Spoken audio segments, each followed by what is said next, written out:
How confident are you that it was like they wanted Vegas to be a top team? Because maybe I'm innocent and fell for the ruse, but I thought they were like, whoa, we didn't want the Coyotes thing to happen again, where they just get wrecked for the next decade, but we overshot the mark by accident. I believed it. I might be a fool. I don't even think it. Like, I don't think there was a conspiracy or anything there, other than like them being like, we need to make them competitive. Like there's like some revisionist history with like, I remember at the time after they picked their team, the narrative like of people was like, this team is going to be way, way better than most expansion teams. But like, come on. Are they going to be competing with the Capitals, the Bruins, the Blues, the good teams at the time? And no one thought that. And so like, but then after they became like world beaters, everyone was like, of course they get it handed to them. And it's like, no, nobody thought that Jonathan Marchessault was going to come from Florida and suddenly be a great player. Nobody thought that William Karlsson was going to become a 40 goal scorer out of nowhere. If it's like, 6 years later, there must not be very much overlap on that team in this one.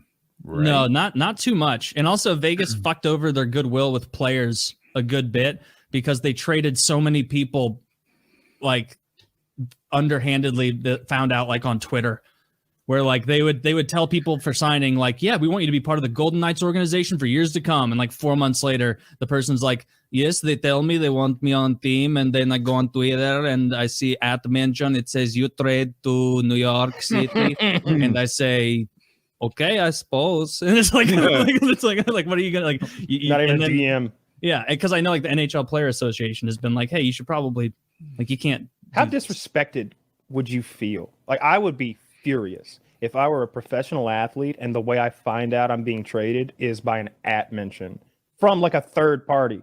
Like Dave Portnoy is letting me know that I'm going to have to live in Cleveland now. Yeah, I'd be pissed. It's like, dude, I'm a professional athlete in this fictitious world, right? Yeah. Like it's like, I need a fucking moving company. Fuck. Yeah, I feel like I've had worse.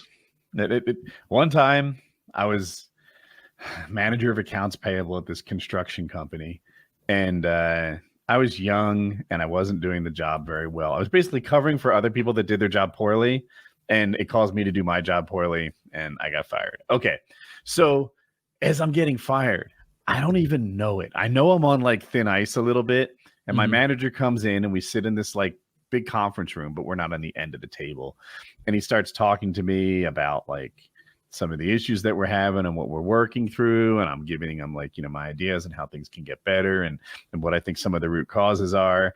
And this is like 90 minutes of this. And then he gets interrupted. He has to take a call. So he comes back to me like 2 hours later, and like another 30 minutes. Again, he's interrupted. He has to take a call. And then like all day long, he fired me. And everything seemed to be more important than me. As he's How like, old were you? 23, maybe. That guy's a douchebag. Yeah, like, fuck that guy. That's really inconsiderate to you. There would be some malicious shit going on at that office. Like, couldn't you have gone in and changed a 1 to a 0 or somewhere in the back end and just? That's my understanding of computers. Yeah, I deleted all of your money.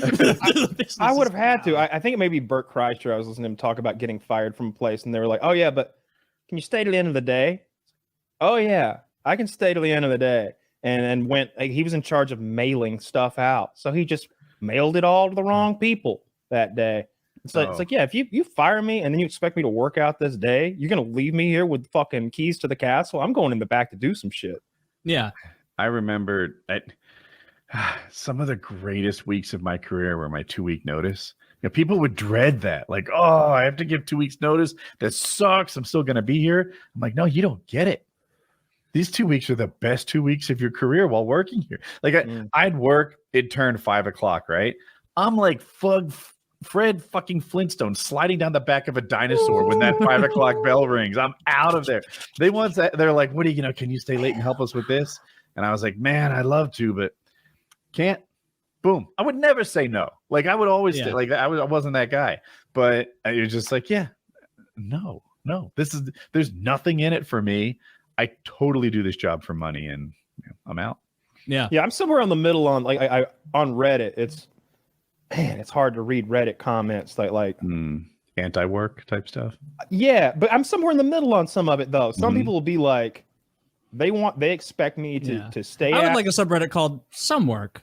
right, some work, some work, or enough work, like, Sufficient labor. How about that? yeah. But these, they'll be like, oh, don't you ever ask me to stay a minute late. Don't you ever ask me here a minute early. Don't you expect me to talk to you after the fucking clock goes off. And it's like, man, you are doing like the bare minimum. And that's fine in a lot of careers, if you want to call them that. Certainly in a lot of jobs, the bare minimum is plenty. But if you guys always talk about wanting this living wage, and you want the lowest possible wage to be the living wage, it sounds like you want to do the bare minimum and get the bare minimum. And I don't know. I've always just, when I was 19, I wanted to work so hard. I wanted to outwork everybody. I was like, these old men can't fucking hang. Y'all got kids my age that you've got to take care of. Y'all are fucked. I can Not me though. I got 2 Albanians back at home. Yeah, I got 2 fucking ex-Soviet bloc motherfuckers at my house who think 3 hours of sleep a night is normal. And I want to work hard because they're going to force me to drink a 40 of some Ukrainian lager when I get home, and I don't want it. It would. Yeah, I'm with you. The anti-work subreddit, sometimes I'm completely on board with them. This is an asshole boss that, like, you have approved PTO. You're fucking at the beach right now, and they're telling you to come in tomorrow. No, you are bad at planning. You've known I wasn't going to be here available these days.